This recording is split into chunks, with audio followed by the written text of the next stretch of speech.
Hey guys, my name is Kiri Chapman, and I've been invited here by Karen to tell you guys a little bit about what I do for self-care and how I take care of myself, especially as a woman. I've been thinking a lot about what I wanted to say. There's so many things that we could say to one another as women who support women and who empathize with some of the struggles that women face. And so I've been thinking about it for the past week or two, and I finally decided what I would like to start with is a book that really helped me. It's called Women Who Run with Wolves, and it has all these stories in it about how our world, sometimes our society, sometimes doesn't value the wild woman. So the different stories that have been passed down through generations of various traditions, various cultures, kind of show that, because stories really tell a lot about a people, a culture. So I just wanted to really quickly read a story. The first story in this book is called Bluebeard, and it's an old German novel. I think Brothers Grimm had a version. This particular version, I think, has some Slavic influence as well. But if you look at how women are raised now, we don't have the same, perhaps, support or sacred spaces that women once held together. So I think reading this book was really helpful to bring me back to that place of what it is to be a woman, what fears do we face. And the first chapter, or the first story, Bluebeard, tells about an intruder, a stalker, a predator. And I'm sure you guys know and have many stories about predators in your life. I think every woman has had an experience with that.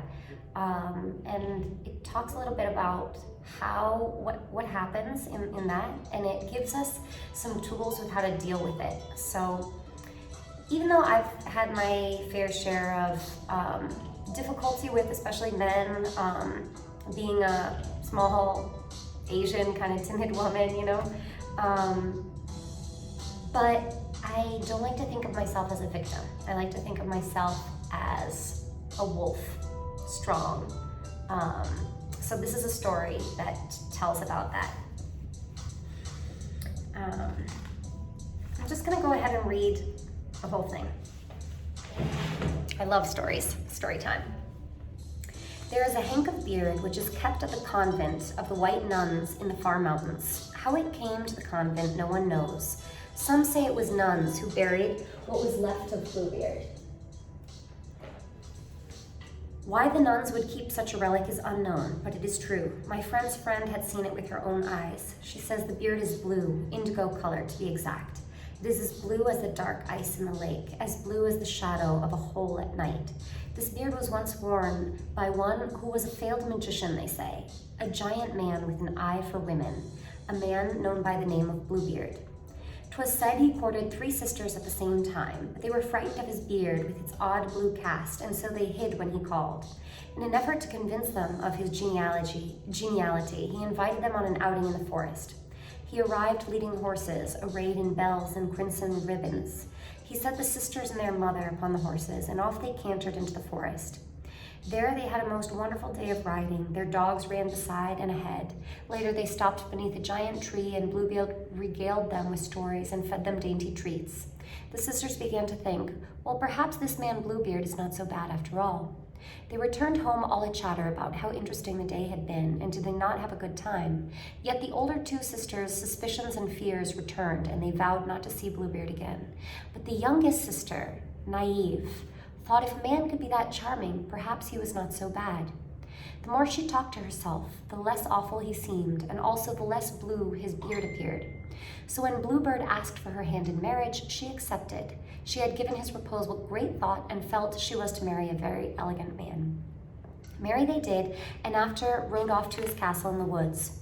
One day he came to her and said, I must go away for a time. Invite your family here if you like. You may ride in the woods, charge the cooks to set a feast. You may do anything you like, anything your heart desires. In fact, here is my ring of keys. You may open any door and every door to the storerooms, the money rooms, any door in the castle. But this tiny little key, the one with the scroll work on the top, do not use. His bride replied, Yes, I will do as you ask. It all sounds very fine, so go, my dear husband. Do not worry and come back soon. And so off he rode, and she stayed. Her sisters came to visit, and they were, as all souls are, very curious about what the master had said to be done while he was away. The young wife gaily told them, He said we may do anything we desire and enter any room we wish, except for one. But which one I don't know. I just have a key, and I don't know which door it fits. The sisters decided to make a game of finding which key fit which door. The castle was 3 stories high, with 100 doors in each wing, and there were many keys on the ring. They crept from door to door, having an immensely good time, throwing open each door. Behind one were the kitchen stores, behind another the money stores. All manner of holdings were behind the doors, and everything seemed more wonderful all the time. At last, having seen all the marvels, they finally came to the cellar, and at the end of the corridor, a blank wall. They puzzled over the last key, the one with the little scroll work on top. Maybe this key doesn't fit anything at all. And as they said this, they heard an odd sound. They peeked around the door, a corner, and lo and behold, a small door was just closing. When they tried to open again, it was firmly locked. One cried, Sister, sister, bring your key. Surely this is the door for that mysterious little key. Without a thought, one of the sisters put the key in the door and turned it. The lock scolded, the door swung open, but it was dark inside, so they couldn't see. Sister, bring a candle. So a candle was lit and held into the room, and all 3 women screamed at once, for in the room was a mire of blood, and blackened bones of corpses were flung about, and skulls stacked in the corners like pyramids of apples. They slammed the door shut, shook the key out of the lock, and leaned against one another, gasping, breasts heaving. My God, my God. The wife looked down at the key and saw that it was stained with blood. Horrified, she used the skirt of her own gown to wipe it clean, but the blood prevailed. She cried. Each sister took the tiny key in their hands and tried to make it as it once was, but the blood remained. The wife hid the tiny key in her pocket and ran to the cook's kitchen. When she arrived, her white dress was stained red from the pocket to the hem, for the key was slowly weeping drops of dark red blood. She ordered the cook, Quick, give me some horsehair. She scoured the key, but it would not stop bleeding. Drop after drop of pure red blood issued from the tiny key. She took the key outdoors, and from the oven she pressed ashes onto it and scrubbed it more. She held it to the heat to sear it, laid cobweb over to staunch the flow, but nothing could make the weeping blood subside. What am I to do, she cried. I know, I'll put the key away, I'll put it in the wardrobe, I'll close the door. This is a bad dream, all will be all right. And this is what she did.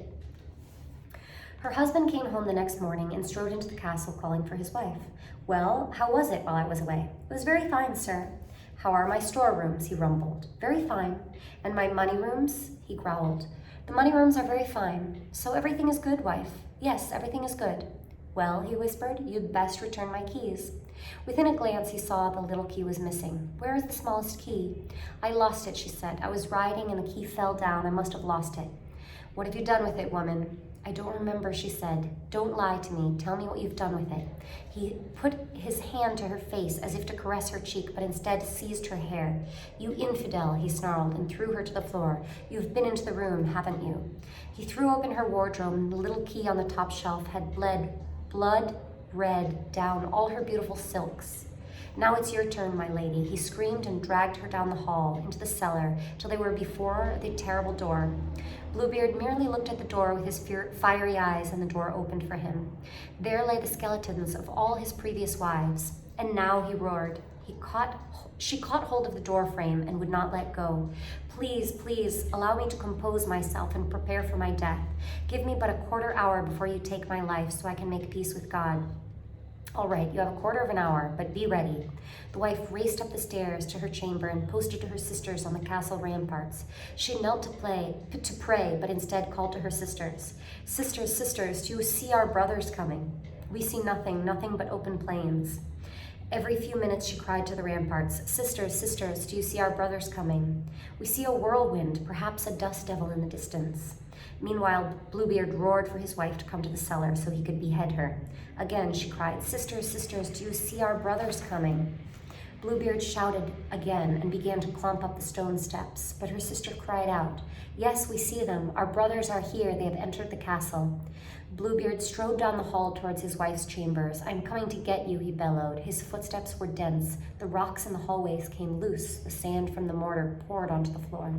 He lumbered into her chamber with his hands outstretched to seize her, but her brothers on horseback galloped down the castle hallway and charged into her room as well. There, they routed Bluebeard out onto the parapet. There and then, with swords, they advanced upon him, striking, slashing, cutting, whipping, beating Bluebeard down to the ground, killing him at last, and leaving for the buzzards his blood and gristle. So that's the story of Bluebeard. And the author, Clarissa Pinkola Estes, really fantastic book. She's a Jungian analyst, so Carl Jung talks a lot about archetypes and then goes into what the story means. And it starts with a naive girl, trusting, open, curious, and she gets charmed by a man, which happens a lot of times. And this man starts to put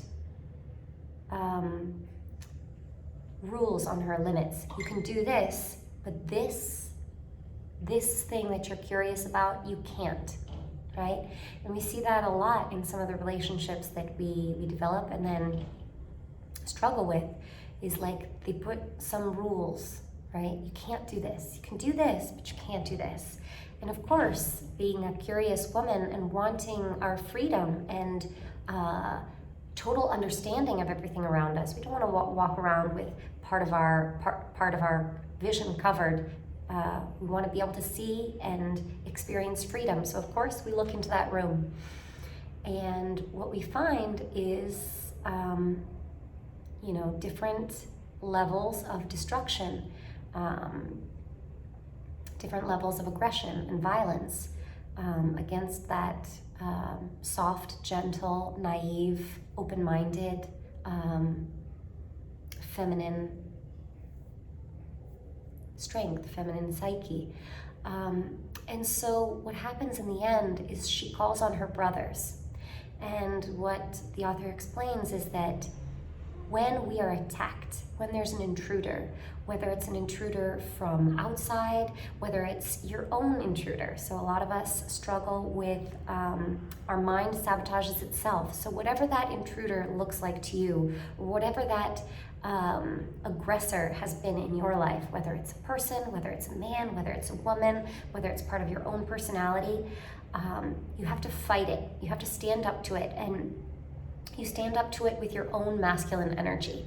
I have two brothers, actually, and after reading this story, I really reconnected with them. I've always adored them. They're wonderful men, wonderful human beings, but I connected with them even more because for me, that meant reconnecting with the masculine part of myself.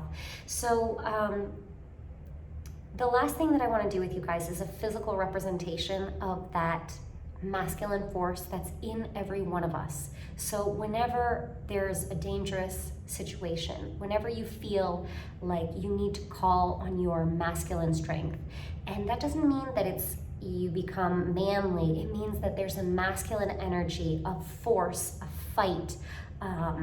It's not supple and yielding, it's hard and direct and defensive. That masculine energy, calling on that will help defend you when you need it. So that's who saves her in the end, is this masculine energy. I wish I could read you the whole analysis because there's so much more.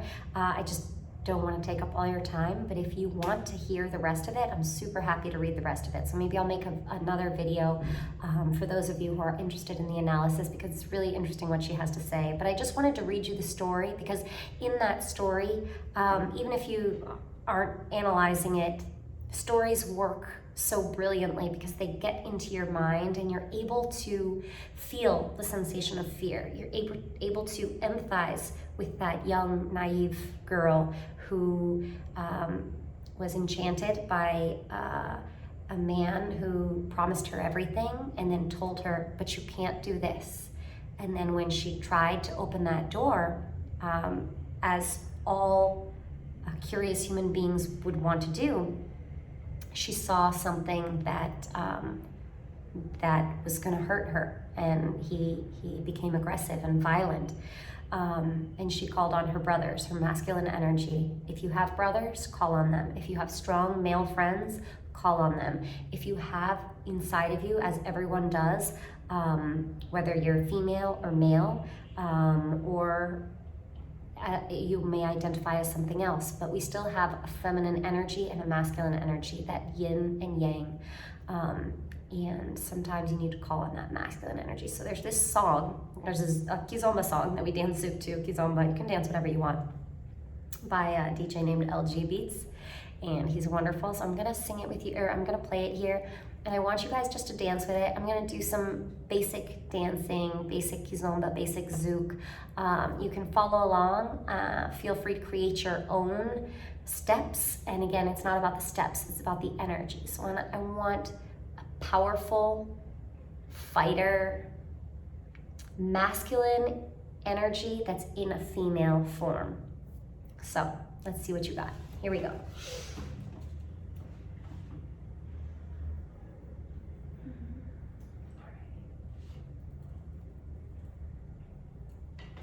All right.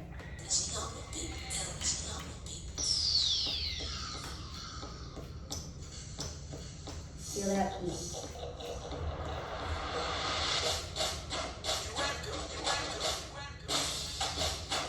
And march it out.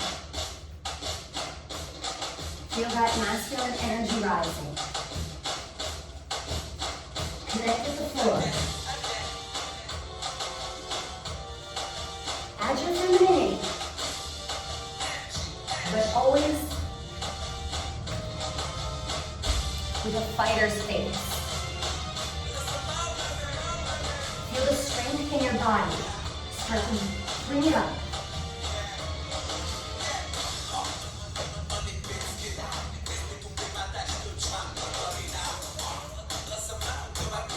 Keep your feet strong. Now let's add that femininity.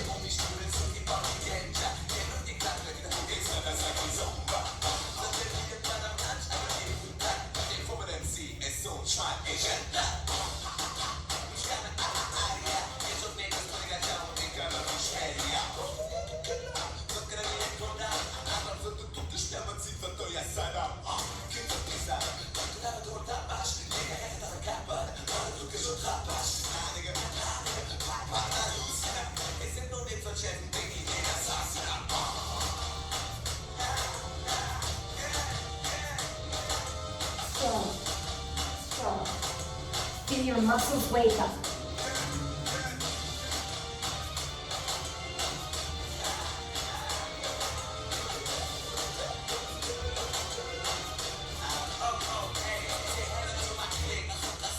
Call on that masculine energy. Feel the floor.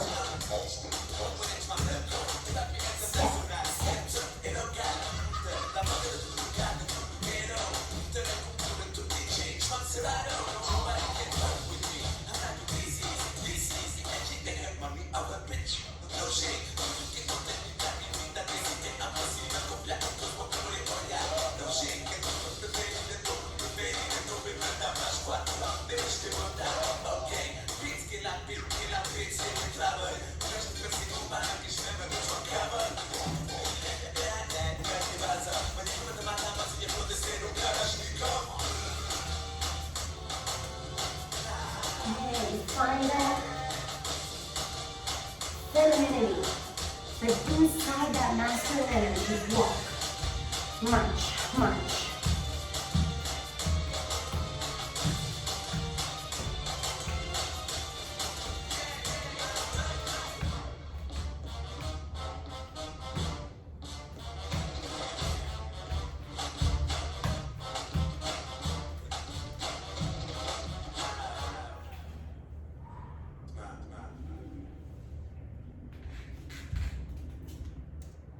Good. I always find that gives me not only this fierceness, but also a sensuality. Don't let anybody ever take that away from you. If somebody falls in love with you, that's their problem. They probably have good taste, right? You just turn to them and say, sweetheart, it's natural.